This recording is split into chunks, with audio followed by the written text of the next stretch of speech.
Well, this is the problem I'm having today with this crank. It's showing that the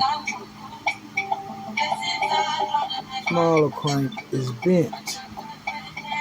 So I had to take it off. And I'm not sure, I don't think there's no way that I can straighten it.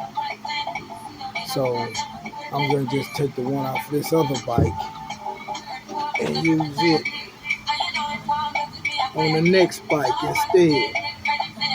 So, if any way possible, someone knows it's a way for me to straighten that one out, I would love to hear about it. But as of now, I'm going to put this one on the other bike, and I guess I have to continue to storage this one until I'm ready with another crank now. Okay, now we got the other one in now. And shouldn't be no wobbles to it.